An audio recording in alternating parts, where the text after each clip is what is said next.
오늘 독서 먼저 할게요. 독서 프린트 72쪽 하시면 될 것 같아요. 자, 오늘 할 내용은 다른 상황에 적용하는 겁니다. 그래서 지문에 있는 내용을 읽고 이걸 다 이해하고 다른 상황 이제 말 그대로 적용한 문제가 나오거든요. 예시 시간 바로 봐볼게. 개념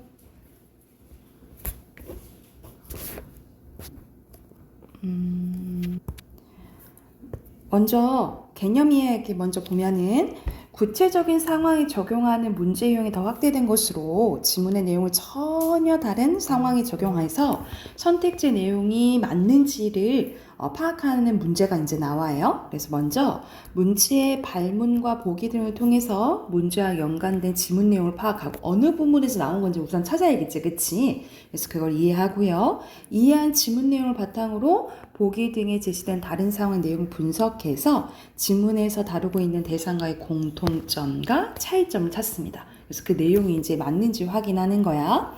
그래서 연습하는 문제 바로 봐볼게요. 최근 예술 분야에서는 과학기술을 이용하여 새로운 장르를 개척하려는 시도가 이루어지고 있다. 이러한 배경을 바탕으로 등장한 예술의 하나가 바로 엑스레이 아트인데요. 엑스레이 아트는 엑스레이 사진을 활용해서 만든 예술 작품을 의미합니다. 그러면 여기서 핵심 개념은 당연히 엑스레이 아트가 되겠죠, 그쵸? 자, 밑에 또 이어지는 지문이에요. 엑스레이 아트의 창작 의도를 구현하기 위해서는 오브제의 특성을 고려해야 되는데 이는 오브제의 재질과 두께에 따라 엑스레이 투과율이 달라지기 때문이에요. 이러한 이유로 엑스레이 아트에서는 엑스레이가 투과되지 않는 물질을 포함된 오브제를 빼기도 하고 역으로 활용하기도 합니다. 촬영을 할 때는 오브제의 두께에 따라 엑스레이 강도와 오브제의 엑스레이 투과되는 시간을 조절해야 의도하는 명도의 사진을 얻을 수 있는데요. 또한 오브제와 근접한 거리에서 촬영해야 하는 엑스레이 특성상 가로 35, 세로 43 엑스레이 필름의 크기보다 오브제가 클 경우에는 오브제를 여러 부분을 나눠서 촬영한대요. 한편 작품의 창작 의도를 구현하는 데에 오브제의 모든 구성 요소가 필요하지 않다면 오브제의 일부 구성 요소만 선택해서 창작 의도를 드러낼 수도 있대요. 그리고 오브제와 겹쳐 있을 경우 창작 의도와 다른 사진이 나올 수 있으므로 이를 고려해서 오브제를 적절하게 배치도 하고 촬영 각도도 결정해야 된다라는 거죠. 다음 쪽 보면 이렇게 촬영한 엑스레이 사진은 컴퓨터 그래픽 작업을 거치는데 창작 의도를 드러내기 위해 여러 장의 사진을 합성하기도 한대요. 특히 항공기 동체와 같이 크기가 큰 대상을 오브제로 삼아 여러 날을 걸쳐 촬영할 경우 이건 이제 크기가 너무 크니까 걸리는 시간이 오래 걸리겠죠, 그렇죠? 촬영할 당시의 기온, 습도의 영향으로 각각의 사진들마다 명도가 다르게 나타날 수 있다. 그러므로 그래픽 작업을 통해서 사진들의 명도를 보정한 뒤 이 사진들을 퍼즐처럼 맞춰 하나의 사진으로 합성해서 작품을 완성을 한대요. 그러면 이거와 관련된 내용을 정리한 게 밑에 있거든요. 그래서 빈칸을 넣어보는 건데 엑스레이가 뭐가 되지 않는 거. 이거는 투과겠죠? 투과되지 않는 물질. 2번에 오브제의 두께에 따라 엑스레이 강도와 오브제의 엑스레이가 투과되는 뭐를 조절한다 했지?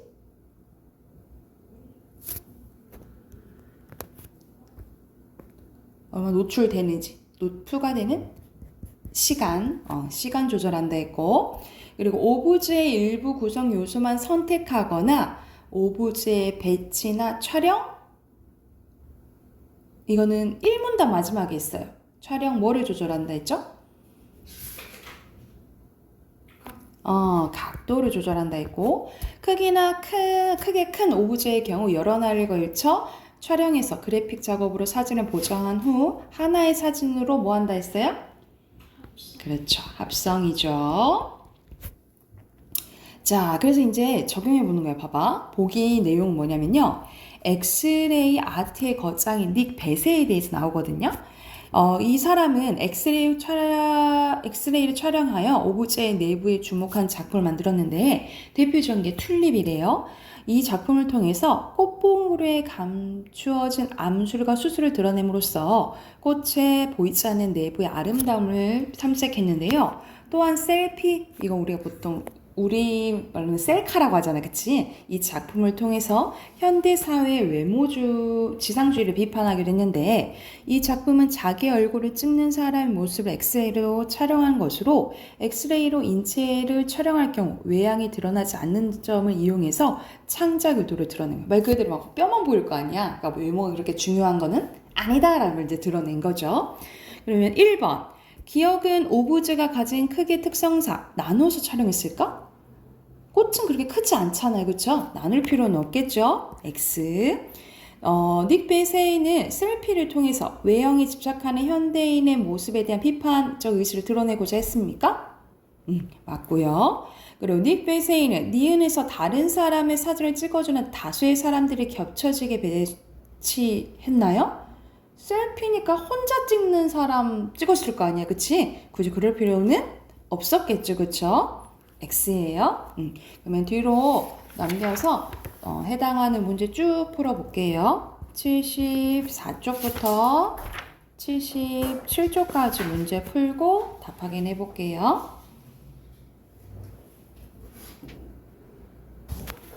답 확인해 볼까요? 자, 여기서는 기억의 개념과 종류를 정리하라고 하네요.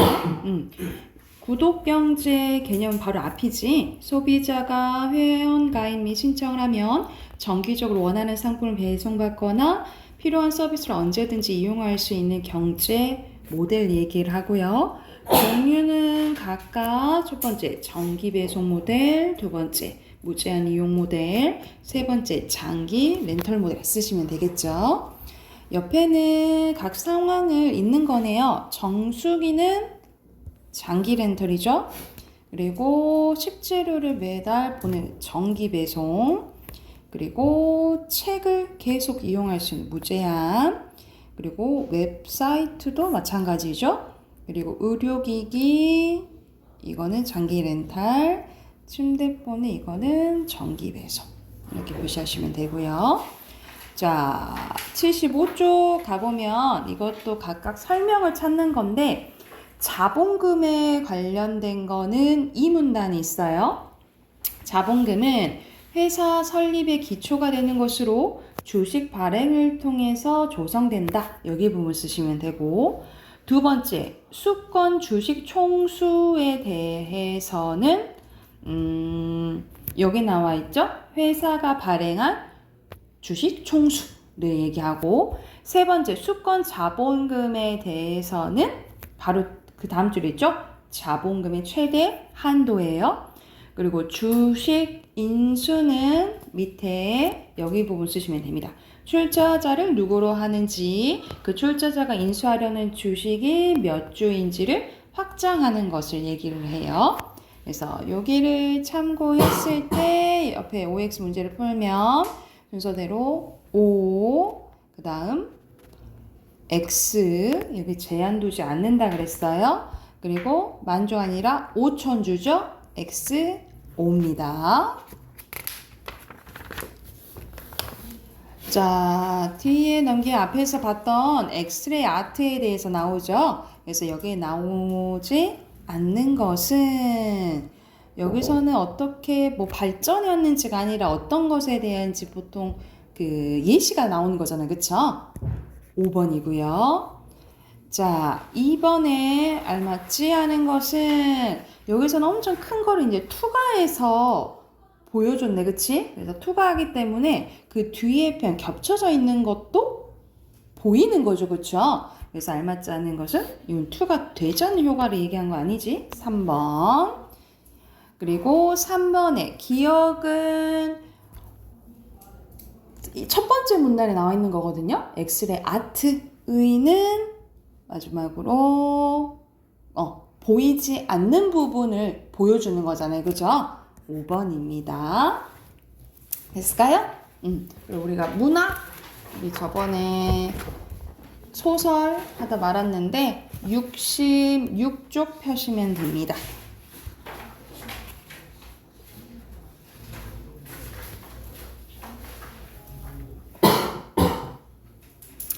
자, 66쪽 보면은 주요섭의 사랑 손님과 어머니라는 이제 작품이 나와 있거든요. 자, 여기서는 배경이 언제냐면 1930년대입니다. 그래서 여기서 4번에 있는 보기 먼저 보고 작품 같이 볼게요. 이 소설은 남녀 간 자유연애가 힘들었던 1930년대를 배경으로 하고 있는데 법적으로는 과부가 결혼하는 것이 문제가 없었지만 과거로부터 내려온 사회적인 분위기가 그렇지 못했습니다. 그래서 그 당시 우리 사회는 과부가 재혼하는 것에 대해서 부정적으로 인식하며 과부가 재혼한 것이 알려지면 손가락질을 당했다라는 거야. 그래서 이때 당시에는 되게 봉건적이고 보수적인 가치관을 가졌다라고 볼 수 있거든요. 그래서 이 소설의 가장 큰 특징은 인물과 사회 간의 외적 갈등이 나타나 있다라고 보시면 돼요. 그래서 여기서는 주인공이 어머니와 사랑 손님이고 그거를 이제 오키라는 서술자가 어린 서술자가 관찰한다라고 보시면 될 것 같아요. 자, 그러면 앞으로 가서 본문 한번 봐볼게. 나는 6살 난 여자아이로 과부인 어머니와 그리고 중학교에 다니는 외삼촌과 함께 살고 있어요. 어느 날 큰 외삼촌의 소개로 사랑제 아버지 친구가 하숙을 하게 됩니다. 나는 우리 어머니가 꽃을 사랑하는 줄 잘 압니다. 그래서 그 꽃을 갖다가 드리면 어머니가 몹시 기뻐하려니 생각했습니다. 그래서 나는 도로 유치원 방 안으로 들어갔습니다. 마침 방 안에는 아무도 없었습니다. 선생님도 잠깐 어디를 가셨는지 보이지 않았습니다. 그래, 나는 그 꽃을 두어 개 얼른 빼들고 다름질쳐 나왔죠.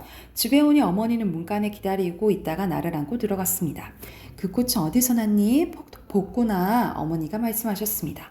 그러나 갑자기 말문이 막혔습니다. 이걸 엄마 드리려고 유치원에서 가져왔어 라고 하기에 갑자기 부끄러운 생각이 드는 거야. 그래서 잠깐 망설이다가 이거 사랑 아저씨가 엄마 갖다 주라고 줘 하고 거짓말을 하게 된 거야. 그런 거짓말이 어디서 조금 튀어나오는지 나도 모르죠. 꽃을 들고 냄새를 맡고 있던 어머니는 내 말이 끝나기가 무섭게 무엇에 놀란 사람처럼 화다닥 하였습니다. 그리고는 금시에 어머니 얼굴이 그 꽃보다 더 빨갛게 되었습니다. 그 꽃을 든 어머니는 무슨 무서운 것을 생각하듯이 방 안을 휙 둘러보더니 자, 이거는 뭘 신경 쓰냐면 주변의 시선, 고로 사회적인 분위기를 의식을 하는 거죠. 이렇게 되면 이제 말 그대로 아까 손가락질 받았다 했잖아요. 그치? 그렇게 될까봐 주변을 의식을 하는 거예요. 오케이, 그런 거 받아오면 안 돼 하는 말하는 목소리가 몹시 떨렸습니다. 나는 꽃을 그렇게도 좋아하는 어머니가 이 꽃을 받고 그처럼 성을 내주는 참으로 뜻밖이었습니다. 근데 오키는 이것을 이해해요, 못해요? 이해하지 못하거든요. 여기가 어린 서술자의 한계라고 보시면 돼요. 얘는 아직 어리기 때문에 완전히 어머니가 생각하는 거, 이런 사회적인 시선, 이런 걸 잘 모른다라고 생각하면 돼요. 자, 그 꽃을 내가 가져왔다고 그러지 않고 오히려 아저씨가 주더라고 거짓말한 거 참 잘 됐다고 나는 속으로 생각했다라는 거예요. 어머니가 성을 내는 까닭은 나는 모르지만 하여튼 성을 낼 바에는 내게 내는 것보다 아저씨에게 내는 것이 내게는 낫기 때문입니다. 그래서 이렇게 어린 서술자 한계는 있지만 어린 서술자를 내세워서 얻을 수 있는 효과는 이 어른들의 사랑을 좀 순수하게 그릴 수 있다라고 보시면 될 것 같아요. 자, 오른쪽으로 가서 한참 있더니 어머니는 나를 방 안으로 데리고 와. 오키야, 너 이 꽃 아무에게도 얘기하지 말아라 하고 일러주었다는 거죠. 하고 대답하면서 고개를 여러 번 까딱까딱했대. 어머니가 그 꽃을 곧 내버릴 줄 나는 생각했습니다마는 내버리지 않고 꽃병을 꽂아서 풍구미에 놓아두었습니다. 아마 펑 여러 밤 자도록 그 꽃은 거기 놓여 있어서 마지막에는 시들었습니다. 꽃이 다 시들자 어머니는 가위로 그 대를 잘라버리고 꽃 많은 찬송과 갈피를 갈피에 곱게 끼워두었습니다. 그래서 여기서는 그 꽃을 아저씨가 준 줄 알잖아, 엄마는. 그래서 이걸 간직한다라는 것은 어머니도 아저씨에 대한 마음이 있는 거죠. 그래서 여기서는 아저씨에 대한 어머니의 마음을 알 수 있는 소재다라고 보시면 돼요. 아저씨가 하얀 봉투를 서랍에서 꺼내내게 주었습니다. 오케이, 이거 갖다가 엄마 드리고 지난달 밥값이라고. 나는 그 봉투를 어머니에게 드렸습니다. 어머니 그 봉투를 받아들자 갑자기 얼굴이 파랗게 질렸습니다. 그 전날 달밤에 마루에 앉았을 때보다 더 새하얗다고 생각되었습니다. 어머니는 그 봉투를 들고 어쩔 줄 모른 듯이 초조한 빛이 나타났습니다. 나는 그거 지난달 밥값이래 하고 말을 하니까 어머니는 갑자기 잠자다 깨나는 사람처럼 놀라더니 또 금시에 백지장같이 새하얗던 얼굴이 발갛게 물들었습니다. 봉투 속에 들어갔던 어머니의 파들파들 떨리는 손가락이 지점 몇 장을 끌고 나왔습니다. 어머니는 입술에 약간 웃음을 띠면서 하고 한숨을 쉬었습니다. 그러나 그것도 잠시 다시 어머니는 무엇에 놀랐는지 흠칫하더니 금시에 얼굴이 새하얘지고 입술이 파르르 떨렸습니다. 어머니의 손에 바라다 보니 거기에는 지점 몇 장에도 네모로 접은 하얀 종이가 한 장 접혀져 있는 것이었습니다. 어머니는 한참을 망설이는 모양이었습니다. 그러나 무슨 결심을 한 듯이 입술을 악물고 그 종이를 차근차근 펴들고 그 안에 쓴 글을 읽었는데 나는 그 안에 무슨 글이 쓰였는지 알 도는 없었으나 어머니는 그 글을 읽으면서 금시에 얼굴이 파랬다 발겠다 했다는 거지. 그래서 여기서는 이 종이는 아저씨가 쓴 편지라는 걸 이제 알 수 있고, 여기에서 어떤 거에 이제 나오냐면 오키는 정확히 모르죠. 근데 뭘 이제 추측을 할 수 있냐? 이제 아저씨의 이 마음을 전달한 편지인 걸 이제 알 수 있겠죠. 이제 그 뭐 고백 안에 이제 고백이겠지, 그치? 그래서 어머니는 이제 그 종이를 든 손을 이제 바들바들이 아니라 막 와들와들 떨리어서 그 종이가 부석부석 소리를 내게 되었대. 근데 그 이제 편지를 받고 어머니가 밤새 이제 고민을 해요. 고민을 하는데 결국 거절을 합니다. 거절을 하는데 왜냐면 말 그대로 자기는 좀 괜찮지만 오키가 말 그대로 세상 사람들의 욕을 이제 먹을까봐 어머니 이제 아저씨에 대한 마음을 접어요. 그래서 이것도 약간 이제 편지처럼 전달을 하거든요. 그래서 결국 이런 식으로 손수건에 갖다 드리라고 그 속에 종이 같은 게 있었는데 여기에 답장이 있었겠지, 그치? 아저씨는 그것을 받고 얼굴이 파래집니다. 여러 날 뒤 아저씨는 짐을 챙겨 떠나고 어머니와 나는 산에 올라가 아저씨가 탄 기차를 바라보면서 끝나고 마지막에 이제 항상 아저씨가 그 계란을 좀 좋아한다 해서 계란을 이제 많이 사거든요. 계란 장수한테 이제 계란 먹을 사람 없어요. 계란 안 사요. 하고 이제 끝나게 되거든요. 그래서 여기서 아까 선생님이 인물과 사회 갈등이라 했잖아요. 그치? 근데 사회가 이겨버린 이제 소설이라고 생각하시면 될 것 같아요. 그래서 이 소설의 주제는요, 어머니의 이루어질 수 없는 사랑 또는 사랑과 봉건적 윤리관 사이의 갈등입니다. 주제 쓰시고 네 문제 있죠? 네 문제 바로 풀어보고 답 확인해 볼게요.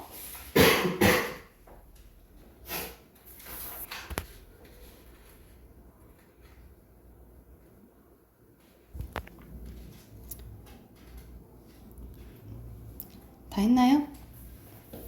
답 확인해 볼까요?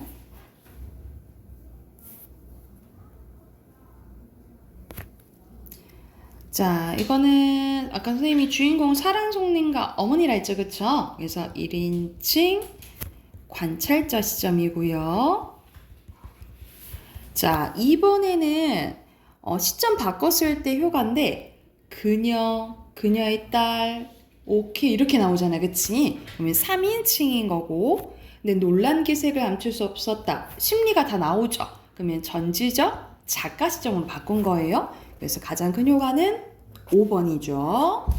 그리고 3번에 마음을 전달한 건 봉투죠? 근데 오음절이니까 하얀 봉투 쓰시면 되고, 자, 4번에 선생님이 어린 아이여서 잘 모르긴 하지만 그래도 어른들의 사랑을 조금 아름답게 그린다 했잖아, 그치? 그래서 자칫 약간 통속적으로 보일 수 있는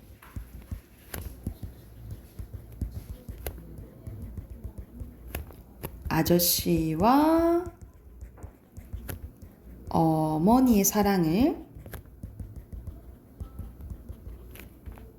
어린아이의 눈을 통하여 순수하고 아름답게 묘사하였다. 그래서 아름답고 순수하게 그리는 효과가 있다. 뭐 이렇게 쓰시면 되겠죠?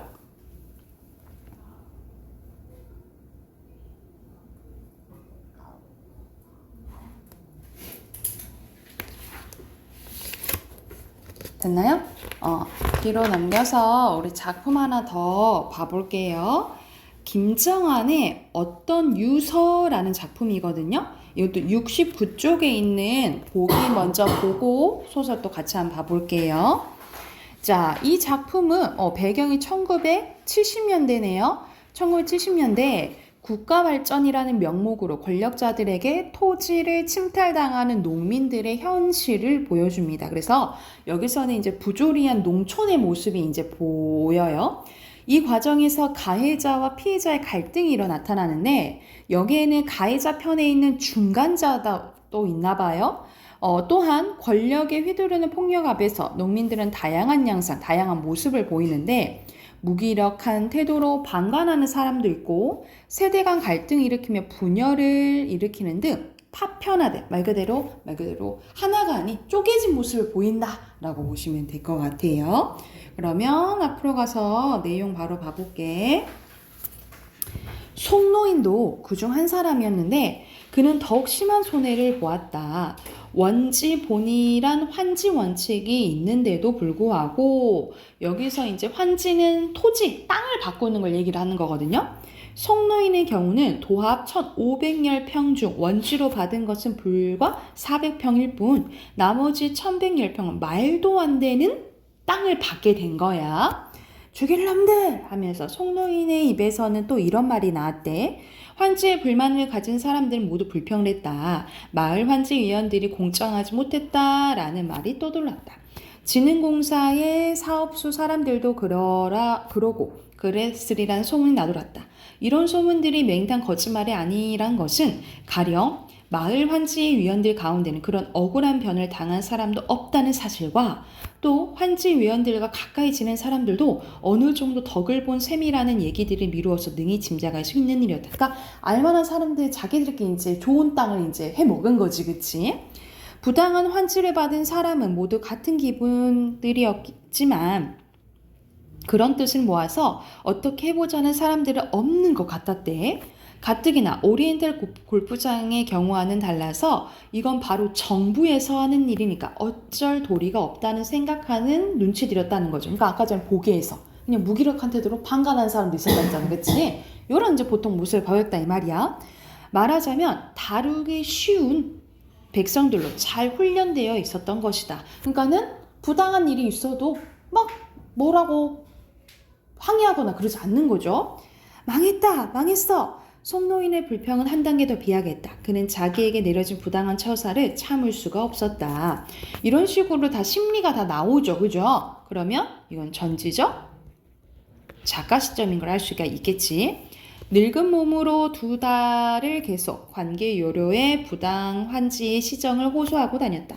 새로 나온 그의 유서의 내용에 의하면 마을 환지 위원장 이성복 동장에게는 무려 15회 그리고 농업진흥공사 사업소에는 6회나 찾아간 것으로 되어 있었다. 계속 이제 찾아가서 이제 항의를 한 거야. 그러나 모두 허사였다. 시종일관 묵살을 당하고 만 셈이었다. 게다가 고속도로가 통하면 사람 왕래도 많아져서 송노인의 집에서는 가게도 차릴 수 있을 것이라는 매기입, 이성복의 매기입은 이제 별명이에요. 동장의 말도 턱도 아닌 헛나발이 되고 말았는데 고속도로를 다니는 차들은 아무래도 설 데가 없고 또 고속도로는 함부로 건너갈 수 없다는 것은 시골 사람들은 길이 통해서야 알았다라는 거죠. 그러니까 너무 무지해서 사람들이 말에 속아 넘어간 거지. 여기 길 뚫리니까 여기 장사하면 좋을 거야 했는데 사실 장사를 할 수 없는 곳이었다는 거죠. 그치? 그 땅이. 바로 길 너먼 논에 두엄을 내는 사람들도 먼 굴다리 쪽에 일부러 돌아야만 되었다. 잭 이게 무슨 짓이고 하면서 짐이 무거울수록 그들의 입에서는 욕이 절로 나왔는데 길에서 집에 가까운 송노인의 경우 은근 희망을 걸어보던 가게는 내게커녕 지나가는 차들이 내뿜는 매연과 소음과 먼지 때문에 도리어 역정만 늘어날 판이었다. 그래서 처음에는 행여 구멍가게라도 될까 싶어 일부러 길 쪽에 내보았던 마루방도 이내 문을 닫아 걸었다. 길 쪽 창유리가 쉴 새 없이 밀어닥치는 먼지로 인해 마치 메가리간에 그것처럼 뿌옇게 돼버렸다는 거죠. 망했다! 망했어! 마을의 농토는 공장 부지 조성의 명목으로 자본가들에게 이제 넘어간 거예요. 이러한 상황을 심각하게 받아들이지 않는 가벼운 농담이나 하는 마을 젊은이들과 송노인의 갈등이 시작되게 됩니다. 그래서 아까 보기에서 나왔듯이 같은 농민들끼리의 갈등도 이제 나오게 되는 거죠. 그렇죠? 비꼬지 마이소. 이번에는 매기입의 친구요. 역시 마을 환지위원회 한 사람인 상추이란 청년이 불쑥 나섰다는 거지. 영감님이 젊었을 때 무슨 대단한 일을 했다고 툭하면 젊었을 때는 하고 나서는 기요. 농민조합에 들어가서 경찰서 때려 부수는 일에 가담했던 것밖에 더 있어? 하면서 청년 회장까지 겸하고 있는 만큼 비교적 머리가 영리하고 옛날 일도 제법 알고 있는 편이었다는 거죠. 안 나는 놈이 그렇게 말하니까 송노인은 그 얘기를 듣고 화가 더 난 거야. 그래, 농민조합에 가담한 게 그렇게 나쁜 일인가? 농민조합은 빨갱이 단체 아니요? 하면서 우리 약간 사회주의 하는 사람들이 약간 속되게 빨갱이라 하잖아. 그 집관 쪽을. 이렇게 이제 다 잡아서 이제 얘기를 한 거야. 상철이는 숫제 위협 비슷하게 나왔다. 송노인 드디어 부화통이 터지고 말았다. 뭐? 빨기라는 채? 이놈들이 못하는 말이 없구나. 그래, 외놈의 경찰이 우리 경찰이더냐? 일제 때 고자질이나 하고 헌병 앞잡이나 돼서 독립운동하던 사람들이 괴롭히고 쏘아 죽이고 하던 놈들이 요새 와서는 자긴 반공투쟁했을 뿐이라고 도리어 큰 소리 치고 다닌다 카이. 그러니까 오히려 친일파들이 반공투쟁했다고 이렇게 얘기했다는 거지. 바고 너희들 생사람 잡을 소리 하는구나. 어디 그 소리 한번 더 해봐라 하면 송노인은 뼈만 남은 팔을 걷어올렸다. 금방 칼이나 창구실 할는지 모를 그럴 판이었다. 영감님 참으소 장난으로 한 소리 아닌겨 하면서 송노인의 성깔을 누구보다 잘 아는 매기입이 이 매기입이 아까 이성 이름이 뭐였죠? 이성목이었죠. 그쵸? 얼른 사이에 들었다. 다행히 별일이 없었다. 아나 이놈아 어서 파출소에 가서 신고해라. 송교는 송노인 이름이 이제 송교인데 송교는 늙은 빨갱이라고. 송노인은 상추의 얼굴에 침이라도 뱉어주려다 그대로 돌아섰다. 그러나 따지고 보면 송노인의 그러한 감정은 비단 상추리에게만 아니라 아무런 주견도 패기도 없으면서 그래도 마을 무슨 대표인 차고 우쭐거리는 젊은 치 전체에 대해서 불만이 있는 거야. 저것들 아무것도 안 하고 젊은 놈들이 뭐라도 이제 해야 되는데 아무것도 안 하는 게 화가 난 거지. 물론 모두 청년들이 다 그렇다는 것은 아니다. 이른바 세대교체의 탓인지도 모르되 옛날과 달라서 요즘 어느 마을 할 것 없이 어른들은 다 뒤로 물어앉은 그런 젊은 치들이 마을 일을 도맡듯 해서 옳든 그르든 위에서 시키는 대로만 용춤을 추고 있는 판국이라고 송노인은 생각했다. 환지 문제 기타로 인해 송노인과 같은 생각을 가진 사람들도 많았지만 노인네들이 그저 세상에 그런 거 할 뿐 아무런 말을 잘 안 했다는 거죠. 요컨대 아직은 드러내놓고 말을 하지 않더라도 마을 사람들 사이는 눈에 보이지 않는 어떤 틈이 생기고 있는 것 같은 아까 이제 막 파편화됐다 했잖아요. 그치? 숨길 수 없는 사실이었다. 멍청한 얼굴들이 나타나게 마련한 씁쓸한 웃음들만 보아도 능히 짐작할 만이었다. 철딱선이 없는 놈들 하면서 자 아무것도 안 하는 이 늙은 사람들도 그렇고 또 젊은 사람들이 뭔가 해야 되는데 또 그냥 묵인하고 있고 이 답답한 이제 송노인의 모습이 나오는 거예요. 그래서 이 소설의 주제는요. 부조리한 농촌의 현실과 농민들의 비참한 삶에 대해서 이야기한 소설이라고 보시면 됩니다. 주제 쓰시고 세 문제 있네요. 또 세 문제 바로 풀어볼게요.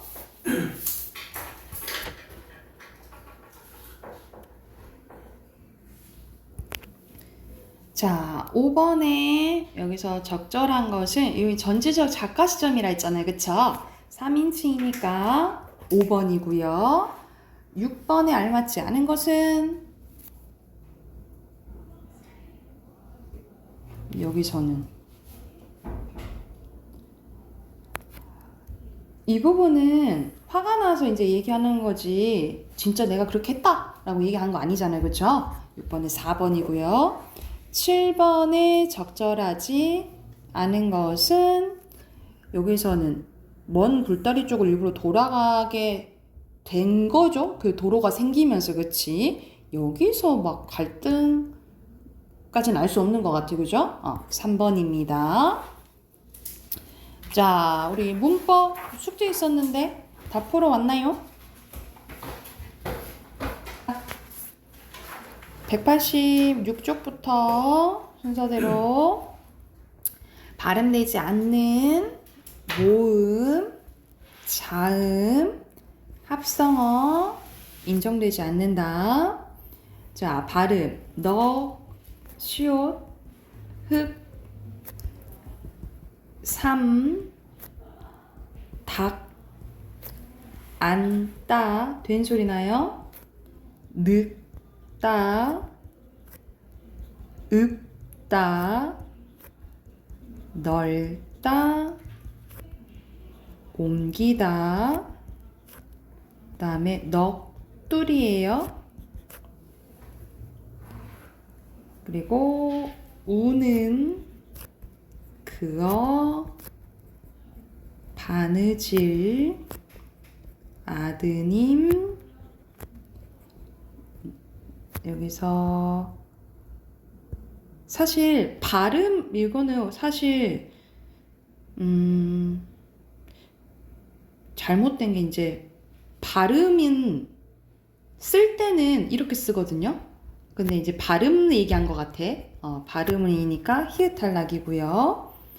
지어, 쌓이다. 이것도 마찬가지죠. 발음 얘기하는 거예요. 그리고 버드나무.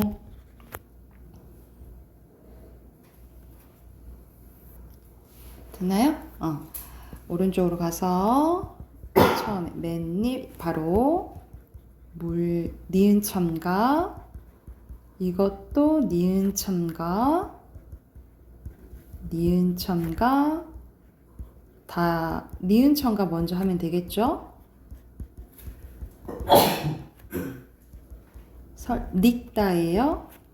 그 다음 결과적으로 갯닛 비음아 일어나요. 엄용. 그 다음에 팽 이거는 니은 첨가 일어납니다. 열차. 자, 반몸 첨가한 발음을 쓰래요. 되여, 뛰여, 피여, 휘여, 아니요, 배여서 이렇게 쓰시면 되겠죠.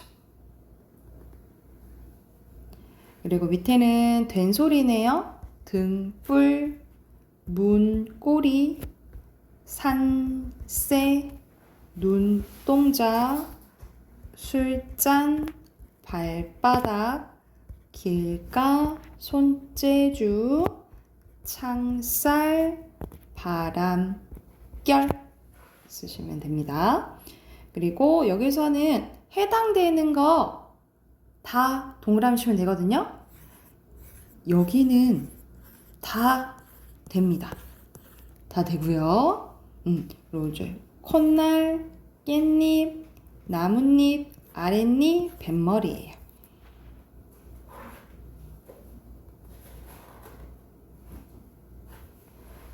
됐나요? 그리고 187쪽. 자, 기억에 들어갈 거. 간만이랑 밤는이고요. 짤지, 흑과 쓰시면 되고, 밑에는 동그라미 치는 거네요. 기억, 디귿, 니은, 디귿, 그 다음에 니은, 디귿, 니은, 리을, 기억, 리을이고요. 오른쪽에 교체, 축약이에요. 그래서 낯설고, 맞는지, 그 다음에 놓더라, 먹히는, 그리고 기억, A와 B가 다 일어나는 거는 애틋한 하나예요. 그리고 밑에 첨가, 교체.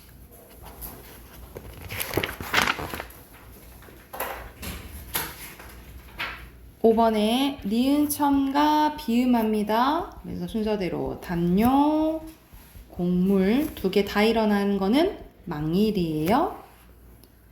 밑에 첨가 탈락, 그 다음에 축약 교체.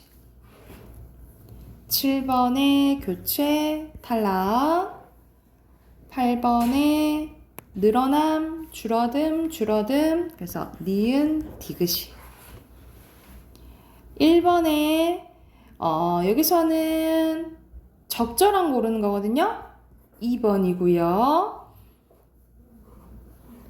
2번에 알맞지 않은 것은 5번이고요. 여기서는 시옷이 탈락하는 게 아니라 디귿으로 교체되는 거죠. 그 다음에 축약되는 거예요. 탈락이 아니라 탈락 청구 전혀 아니죠. 교체예요. 그리고 3번에 알맞지 않은 것은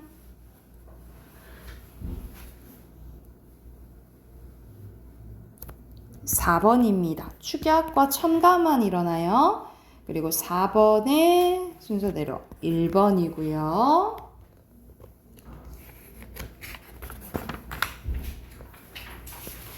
뒤로 넘겨서 5번에 4번, 6번에 1번. 여기서는 자음분단수나 일어난 게 아니고 연음돼서 훌치, 부개음화로 교체된 거예요. 자, 그리고 7번에 알맞지 않은 거 3번.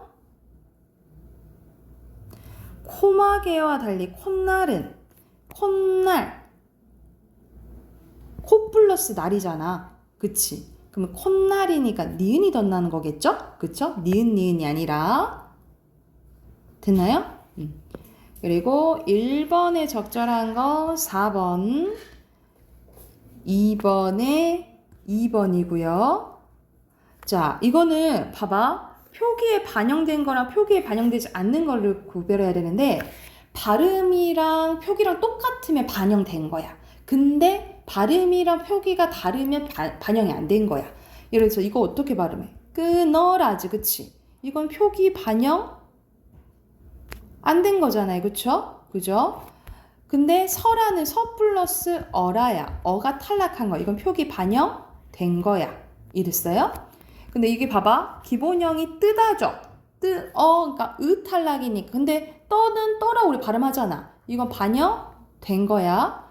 가서는 뭐야? 가 플러스 아서야. 탈락된 거죠. 우리 가서라고 읽고 또 가서라고 쓰잖아. 이것도 표기 반영된 거예요. 이랬나요? 그래서 2번 틀린 거예요.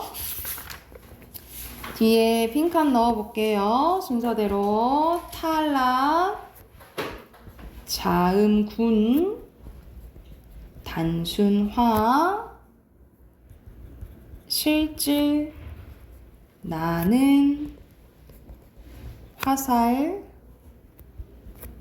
좋아, 잠가서, 그 다음에 첨가, 니은, 울림소리, 한자어, 숫자입니다.